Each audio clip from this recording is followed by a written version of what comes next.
A palavra do Senhor diz assim: E saindo, foi como de costume para o Monte das Oliveiras, e os discípulos o acompanharam. Chegando ao lugar escolhido, Jesus lhes disse: Orai para que não entreis em tentação. Ele, por sua vez, se afastou cerca de um tiro de pedra e de joelho orava, dizendo: Pai, se queres, passa de mim este cálice, contudo não se faça a minha vontade, e sim a tua. Então lhe apareceu um anjo do céu que o confortava. E estando em agonia, orava mais intensamente. Aconteceu que o seu suor se tornou como gotas de sangue caindo sobre a terra. Levantando-se da oração, foi ter com os discípulos e os achou dormindo de tristeza. E disse-lhes: Por que estáis dormindo? Levantai-vos e orai, para que não entreis em tentação. Senhor, nós queremos mais uma vez glorificar, ó Deus, por esse culto, Senhor Deus, pela presença do Senhor, pela vida dos irmãos aqui presentes, pelas famílias representadas.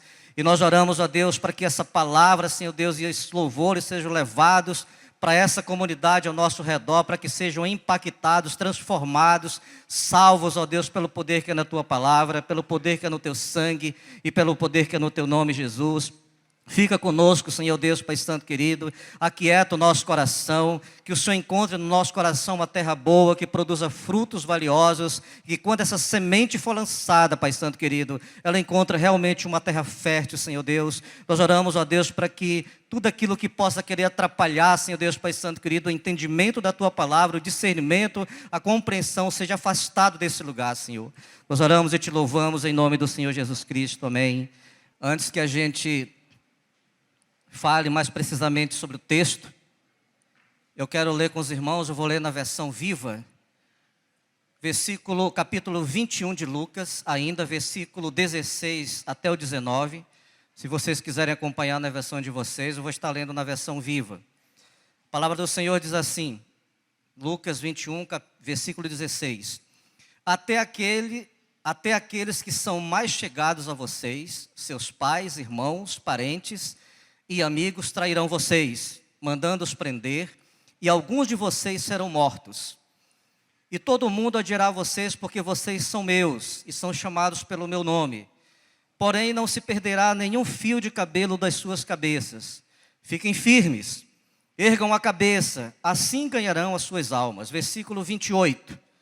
Portanto, quando todas estas coisas começarem a acontecer, levantem-se, ergam a cabeça com ânimo, pois a salvação de vocês está próxima. Versículo 34. Vigiai, para que na minha vinda repentina não ache ou não encontre vocês desprevenidos, e eu não encontre vocês vivendo sem direção em festas e bebedeiras, ou ocupados com os problemas desta vida, apáticos, desanimados, tristes e abatidos, como os outros que há no mundo. Queridos, realmente, assim, o que o William falou ainda há pouco é uma realidade na vida daquelas pessoas que estão se chegando para o Senhor. É inerrante a palavra de Deus que os nossos inimigos, ou aquelas pessoas que nos espetam, que nos acossam, que nos criticam, são aquelas pessoas muito mais próximas de nós. Isso não é algo para que a gente venha retroceder, ficar amuado, achar que Deus nos esqueceu, achar que Ele não está ligando para a gente, mas é algo que é real.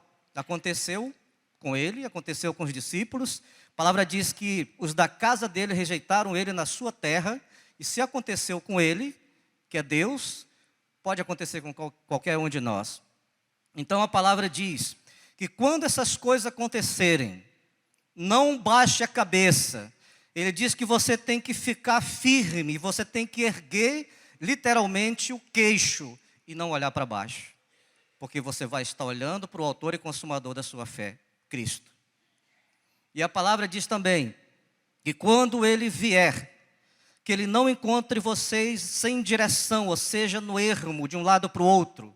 Mas Ele não encontre vocês em festas, em bebedeiras, mas encontre vocês realmente firmes, que vocês não estejam apáticos, desanimados, desesperançados, angustiados, sofrendo por aquilo que vocês não devem sofrer.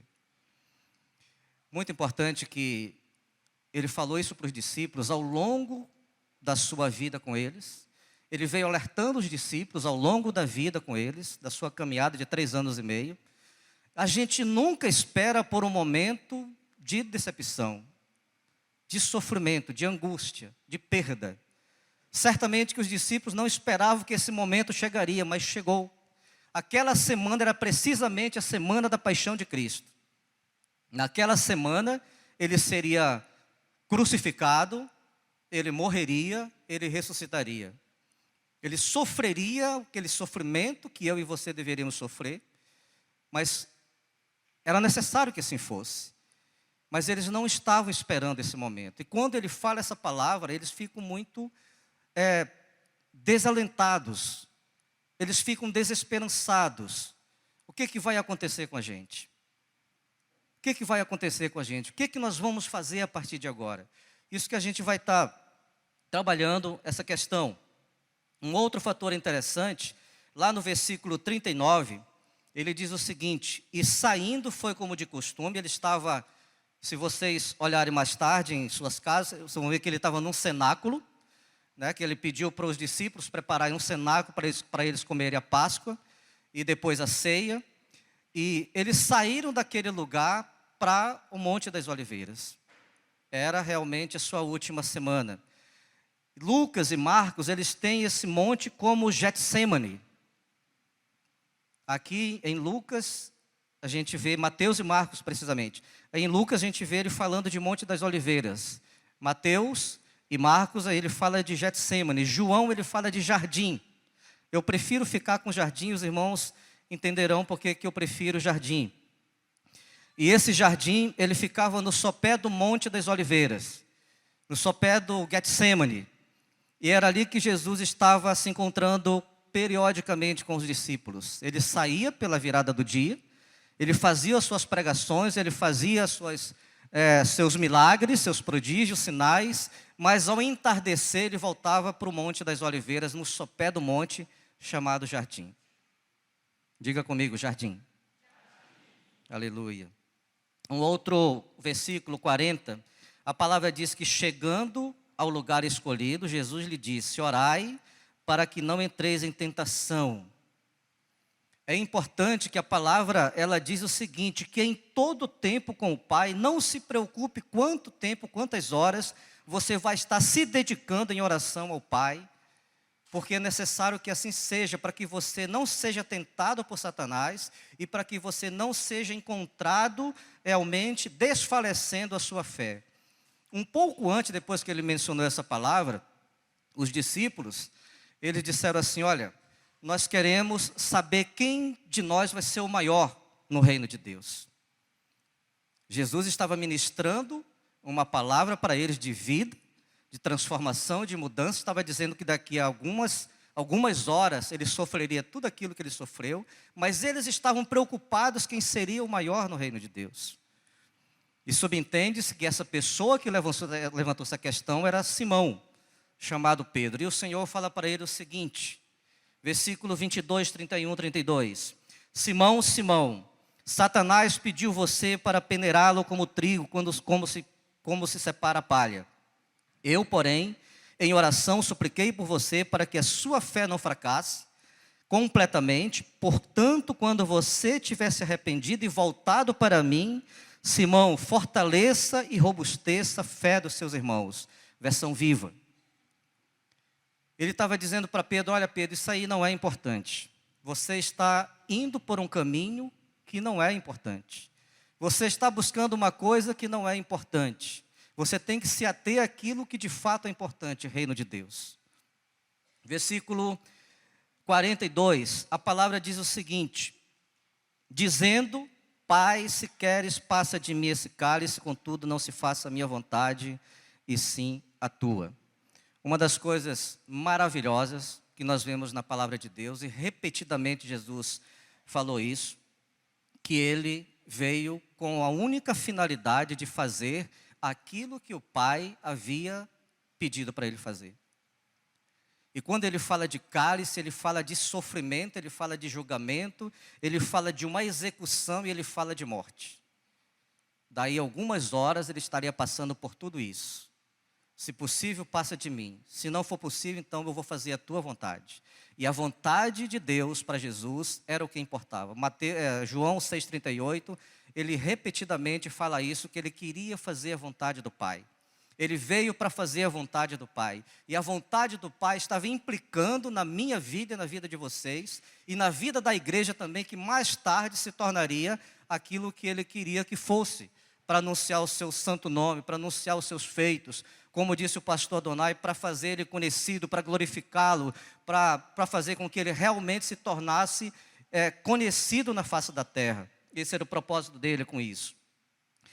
Um outro fator muito interessante que nós vemos nessa palavra é que muitas vezes nós temos o medo, quando nós oramos o Pai Nosso, e muitas vezes nós fazemos isso, e algumas vezes a gente pula essa parte que fala assim, olha, Pai, seja feita a tua vontade, assim na terra como nos céus. Porque nós imaginamos que de repente Deus vai nos mandar lá para a China, vai mandar para o Afeganistão, um local em que a igreja é perseguida e que a gente vai morrer por lá. Ou que Ele vai nos tirar aquilo que nós mais gostamos, mais amamos. Mas a palavra diz em Romanos 12:2, que a vontade de Deus, ela é boa, ela é agradável e ela é perfeita. Então não se concebe a ideia de que o Senhor Deus faria alguma coisa para você que não fosse boa, não fosse agradável e não fosse perfeita. Nós temos uma ideia muito diferente, desfocada daquilo que o Senhor tem para as nossas vidas. Versículo 44, a palavra diz: se tornou como estando em agonia, orava mais intensamente, e aconteceu que o seu suor se tornou como gotas de sangue caindo sobre a terra. Isso aqui, queridos, vocês que vieram do encontro, encontristas, precisamente os encontristas, as versões árabes, a versão siríaca e a versão persa, elas definem esse estado de agonia como um conflito de combate. Por que que eu disse que eu prefiro a da definição que Jesus estava no jardim? Porque foi precisamente no jardim, os irmãos conhecem a história, que Satanás veio enganando a mulher, e a mulher, por sua vez, enganou o seu marido, e toda a humanidade foi perdida por conta desse ato, e isso aconteceu no jardim. E nesse momento aqui dessa palavra, que ele estava em grande conflito, em grande agonia, ele estava batalhando, guerreando contra Satanás, para que ele retomasse esse controle da humanidade. Isso é muito interessante, queridos. Quando nós lemos o livro de Marcos, a palavra diz que quando Jesus cura aquelas pessoas, paralíticos, enfermos, endemoniados, coxos, ressuscita mortos, ele estava dizendo que retomando o controle de Satanás. E a mesma palavra usada para quando aquele endemoniado foi ter com Jesus, e que ele mandou que aquele endemoniado calasse, ficasse quieto, foi a mesma palavra que ele usou para aquela tempestade também promovida por Satanás. Quando se levantou aquela grande tempestade, a palavra de Jesus para aquilo foi: cala-te, emudece. A mesma que ele usou para o endemoniado. Então ele veio realmente para tomar esse controle.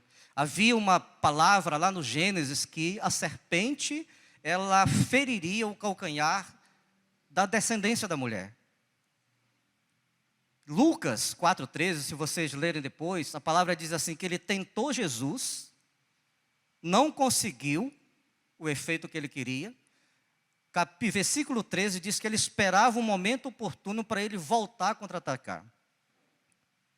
E foi exatamente nesse momento que ele achou que era o certo para ele contra-atacar. Então, não imagine que se você se livra de uma situação, né, de perseguição, mais tarde você fala assim: eu estou imune, tem que vigiar. A palavra de Jesus para nós é vigia. Primeiro, depois você ora. Vigia, depois você ora. Vigia, depois você ora. Porque, queridos, isso vai acontecer repetidamente. E foi exatamente nesse momento que Jesus, ele consegue esse retorno. Ele faz com que você se torne outra vez, né, aquela pessoa que Deus fez, aquele filho que Deus estabeleceu, para que você fizesse parte dessa família de Deus. Ele retoma essa condição. Se Adão tivesse seguido a orientação de Deus, não tivesse se perdido nesse caminho, ele teria se tornado filho de Deus. Mas como ele preferiu realmente o conhecimento, ele preferiu ser igual a Deus, como a mulher também, Eva, ele perdeu essa primazia de ser filho de Deus. E mais tarde Jesus vem para resgatar essa condição, para que você seja parte dessa família celestial, para que você seja chamado filho de Deus. Quando ele começa o seu ministério, ele chama os discípulos de servos. Mais tarde ele chama seus discípulos de amigos. E mais tarde ele chama seus discípulos de irmãos. Porque eles faziam parte daquela, vieram fazer parte daquela família. Um outro versículo lá no 15 de 22 de Lucas, ele diz o seguinte: tenho desejado ansiosamente comer convosco esta Páscoa antes do meu sofrimento. O que ele estava falando sobre isso? Ele veio definitivamente para isso. Mas ele estava ansiando chegar aquela hora para que ele retomasse esse controle da humanidade. Para que ele tirasse de sobre a humanidade aquilo que Satanás usou para oprimir as pessoas. E aí, irmãos, ele pega você e faz você ser alguém muito parecido com ele. Ter o mesmo DNA de Jesus. Nós vemos na palavra 1 Coríntios, 2 Coríntios, Romanos, Efésios, muitas vezes o Senhor relacionando a gente como se fizesse parte da mesma essência dele. E nós fazemos parte da essência dele. Ele veio para isso. Autor da salvação eterna para todos aqueles que lhe obedecem, Hebreus 5, foi exatamente essa situação que o Senhor se encontrou naquilo que nós acabamos de ler. Mas, queridos, o que é tristeza? A palavra diz no versículo 45, que levantando-se da oração, foi ter com os discípulos, os achou dormindo de tristeza. Diga comigo, tristeza. Lá em Mateus 26, ele fala que ele foi uma vez para orar e voltou, os discípulos estavam dormindo de tristeza. Ele foi a segunda e a terceira vez e voltou, os discípulos estavam outra vez dormindo de tristeza. E a tristeza ela é definida como desânimo, desinteresse, decepção, letargia, paralisia, perda de consciência. Às vezes nós confundimos depressão com tristeza. E eu estava, nessa semana que eu estou fazendo esse esboço, pastor Davi, olhando os chamados desigrejados e o depoimento deles, a maioria estão cultuando nas suas casas, pela televisão, no seu quarto, por causa de uma palavra que gerou uma tristeza.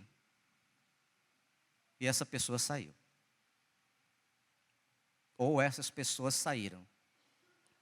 Por causa de um movimento. Por causa de uma ação. E você pode imaginar, então o coração dessa pessoa não estava em Jesus? Está. A questão é que nós somos falíveis, limitados, humanos. Nós não estamos ainda glorificados para que a gente suporte essas situações. Mas tem um antídoto para isso, tem um remédio para isso. Um outro fator interessante que nós podemos tirar é que lá no deserto, observe bem, quando Deus tirou o povo do Egito, e eles viviam no estado de escravidão, extrema escravidão, a palavra diz que Faraó tinha dobrado o trabalho dele de fazer tijolos, sem palha, sem material nenhum, e eles estavam gemendo, e a palavra diz que quando eles gemeram, o gemido deles subiu aos céus, e Deus inclinou os seus ouvidos para saber se aquilo era daquele jeito mesmo, e era. E aí ele manda Moisés para resgatar aquele povo. E eles saíram caminhando rumo a Canaã, porque havia uma promessa, mas no deserto, a tristeza bateu aquele povo. Capítulo 16 do Êxodo. E a palavra diz que eles começaram a murmurar contra Deus, e a murmurar contra Moisés, e a murmurar contra Arão, dizendo o seguinte: olha, por que vocês nos tiraram do Egito? Lá nós tínhamos conforto, lá nós comíamos peixe. Por que você nos tirou para matar os nossos filhos, matar as nossas esposas nesse deserto? Nós não temos água, nós não temos carne, não temos pão. E a palavra diz que Moisés orou ao Senhor e ele falou, olha, eu vou mandar carne para eles. E vou mandar pão também para eles. E mandou. Mas quando você chega em Números 11, a palavra diz que mal a carne tinha saído do dente daquelas pessoas, e eles estavam outra vez murmurando contra Moisés, querendo salada. Sério. Eles estavam querendo pepino, eles estavam querendo alho, eles estavam querendo cebola, eles estavam querendo hortaliça. Eles não queriam mais carne, estado de tristeza.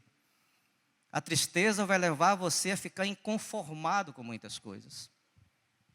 Não gosto do louvor, não gosto desse povo, não gosto dessa igreja, não gosto dessa palavra, está no lugar errado, isso é tristeza. Muitas vezes nós confundimos isso como se a pessoa estivesse se levantando contra alguma coisa. Isso é um estado de tristeza. E queridos, uma coisa muito séria nisso, isso contamina, é contagioso. É contagioso.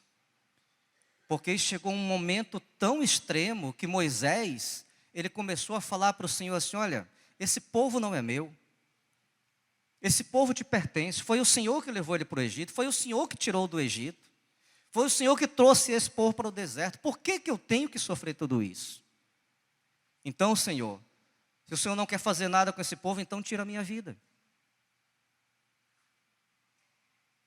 Versículo 14 e versículo 15 do capítulo 11 de Números. Tira a minha vida, eu não mereço mais viver.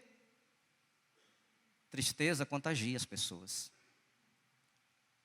Se a gente não tiver cuidado, nós vamos permeando, né, o meio do arraial, assim como aqueles espias fizeram a mesma coisa. Foram ver uma terra, trouxeram uma notícia de que a terra era muito boa, de fato manava leite e mel como Deus havia falado, mas que havia muitos gigantes, e que eles morreriam diante daqueles gigantes, e que as suas mulheres morreriam diante daqueles gigantes, e que seus filhos também pereceriam diante daqueles gigantes. Tristeza também leva à morte.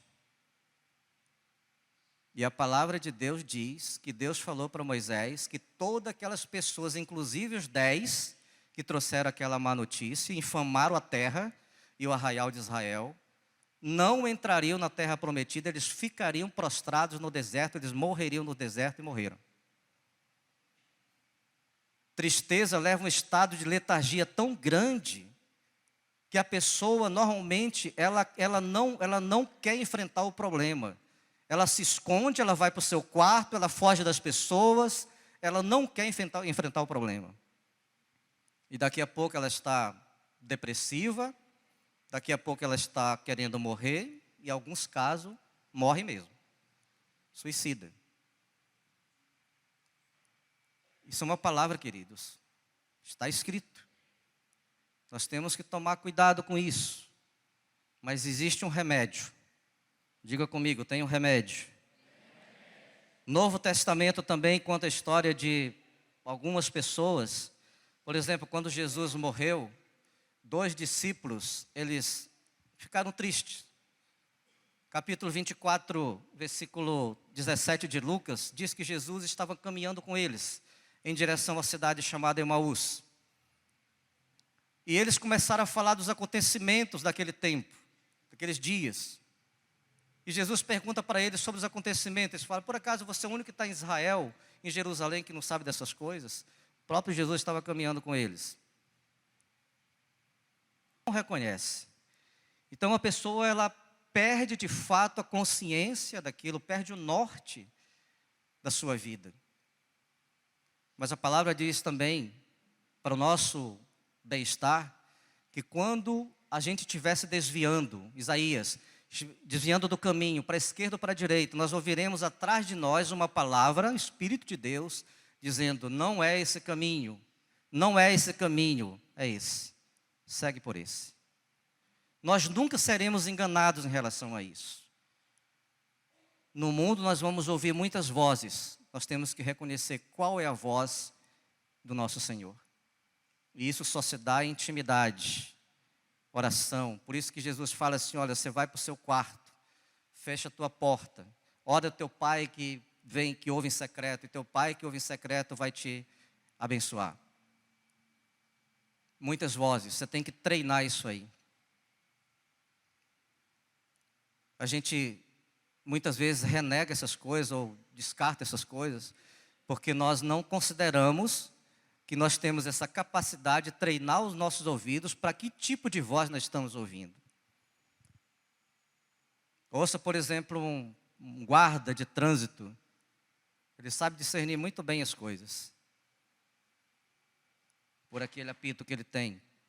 Versículo João 21:3. Pedro também, Jesus havia dito para os discípulos que eles seriam pescadores de homem, lá no início do capítulo de Mateus. Seriam pescadores de homem. Mas chega um momento que eles ficam também, depois que Jesus morreu, eles ficam muito tristes. E a palavra diz que Pedro foi pescar, ele falou, olha, eu vou pescar. 21 de João, versículo 3. E os outros discípulos também falaram a mesma coisa, nós também vamos com você. Tira a perda de consciência, perde realmente o norte daquela missão que Deus estabeleceu para as nossas vidas. É muito comum essas coisas acontecerem, os testemunhos que a gente ouviu aqui.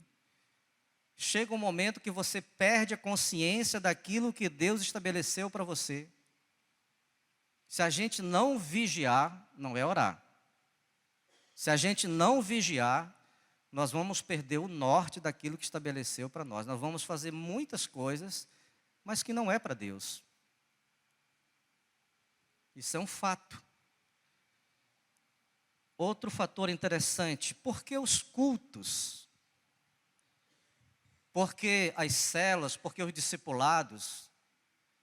Por que as reuniões? Por que o encontro?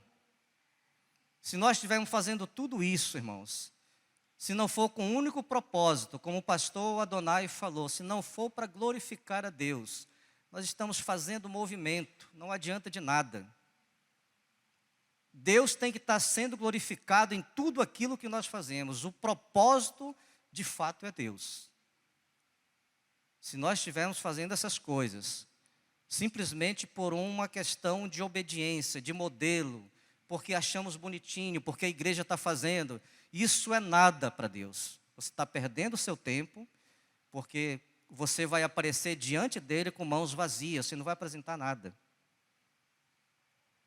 Então, o seu propósito em tudo que você fizer, glorificar a Deus. Porque os louvores,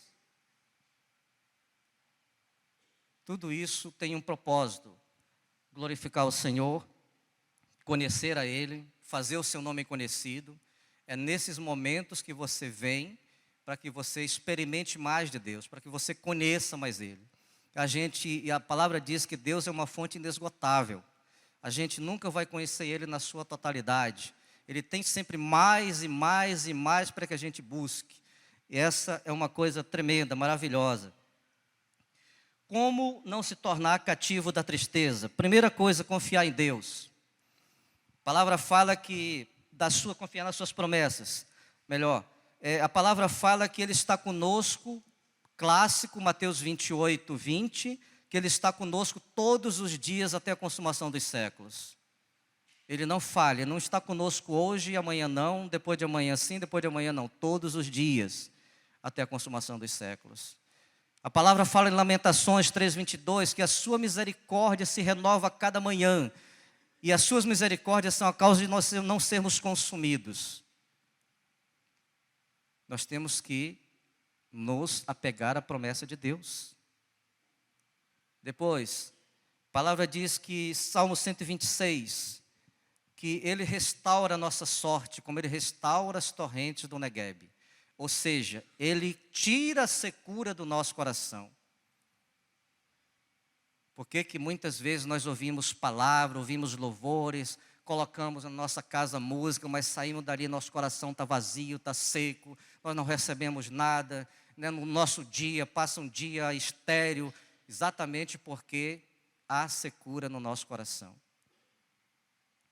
E quando o Senhor diz que Ele é uma fonte que jorra, Ele está dizendo que você, imagem e semelhança dEle, é a mesma fonte que jorra para dessedentar aquela pessoa que está com sede. Olha a tua responsabilidade. Teus encontros não simplesmente, teus encontros, relacionamentos, não são simplesmente encontro de relacionamento, é para você dessedentar aquela pessoa que está sedenta, e são muitas que estão do nosso lado, ao nosso redor. Alegria, depois, como não se tornar cativo da tristeza? A alegria do Senhor nos traz restauração.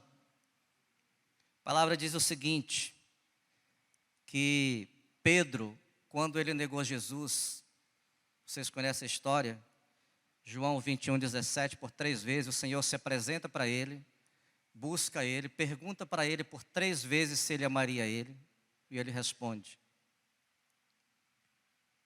E é interessante que Pedro, em determinado momento, quando ele está se aquentando naquela fogueira, a escrava vê ele se aquentando naquela fogueira e fala para ele assim, olha, você é um dos dele, você é um galileu também.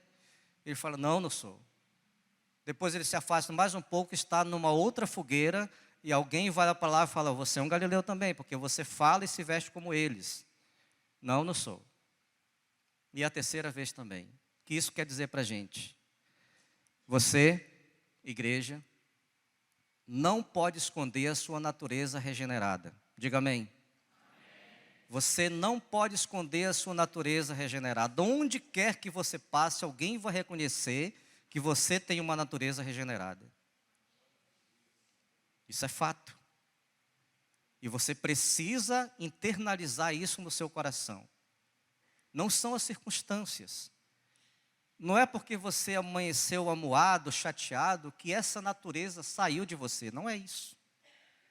Você tem até esse direito de amanhecer dessa forma. Você não pode permanecer dessa forma. Mas a sua natureza, queridos, você não esconde em lugar nenhum. E se fosse um de nós, nossa igreja, tivéssemos um Pedro no nosso meio, e tivesse negado por 3 vezes, e tivesse fugido da sua missão, certamente que nós falaríamos para esse Pedro, olha, você não serve para a gente. Você não serve para a gente. Procura fazer outra coisa. Mas para esse ministério você não serve. Você negou, você traiu. Ao contrário disso, Jesus chama Pedro e fala assim, Pedro, você vai tomar conta das minhas ovelhas. E olha, queridos, uma coisa tremenda. Na primeira pregação de Pedro, Atos, início dos capítulos de Atos, na primeira pregação de Pedro, 3.000 pessoas se converteram. Depois que o Senhor Jesus falou isso para ele. Pedro, toma conta das minhas ovelhas. Há restauração para aqueles que buscam o Senhor, para aqueles que obedecem ao Senhor. Um outro fator interessante, a palavra diz que Moisés, ele pediu a morte. Deus confortou Moisés, levou ele até o monte, ou as margens de Canaã. Chamou Moisés e falou assim, olha Moisés, você não vai entrar em Canaã. Vou te levar no monte Nebo, você vai olhar daqui para cima toda a campina, você vai ver as terras que eu dei para o povo de Israel, mas você não vai entrar lá. E a gente pode imaginar que acabou para Moisés. Ele não entrou àquela terra fisicamente. Mas se você ler os evangelhos sinóticos, Mateus, Lucas, Marcos, você vai ver que de algum momento ele está transfigurado com Jesus, junto com Elias. E onde que ele estava? Monte Hermon, dentro de Jerusalém. Olha, queridos, Deus restaura. Basta que você obedeça. Isso é um antídoto para que você não incorra, para que você não fique paralisado, estagnado nesse negócio chamado tristeza. Por conta de qualquer coisa, não interessa. Deus, ele não nos chamou para isso. Um outro fator interessante, 2 Coríntios, estou acabando, para descansar os irmãos. 2 Coríntios 7,10, ele fala o seguinte, Porque a tristeza, segundo Deus, produz arrependimento para a salvação. Que a ninguém traz pesar, mas a tristeza do mundo produz morte. Toda vez que nós reconhecemos isso, levamos a Deus, toda vez que nos arrependemos daquilo que nós estamos fazendo, Senhor, eu estou de fato desanimado, mas tem misericórdia de mim. Te compadece de mim. Senhor, não sei, faz como aquele samaritano, que nem aquele fariseu que olhava para os céus: Senhor, eu sou muito justo, eu dou os meus dízimos, eu faço as minhas ofertas, eu não sou como esse homem aqui, eu faço as minhas orações, eu não sou como esse pecador. Mas o fariseu não tinha, mas o samaritano não ousava olhar para os céus, levantar a cabeça e olhar para os céus. Senhor, eu errei. Senhor, tem misericórdia de mim. Senhor, perdoa os meus pecados, transgressões e iniquidades. Senhor, eu avancei onde não deveria ter ido. Tristeza que, segundo Deus, produz arrependimento para a salvação. E Paulo está falando da igreja de Coríntios, quando ele manda a primeira carta, os irmãos conhecem.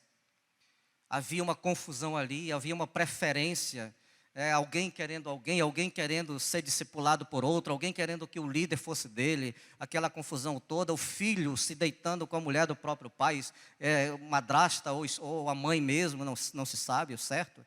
Mas o fato é que havia uma confusão, a ceia, ele chegava e tomava a ceia antes daquelas pessoas que não tinham, tinham menos recursos. E Paulo escreve essa carta e eles se arrependeram.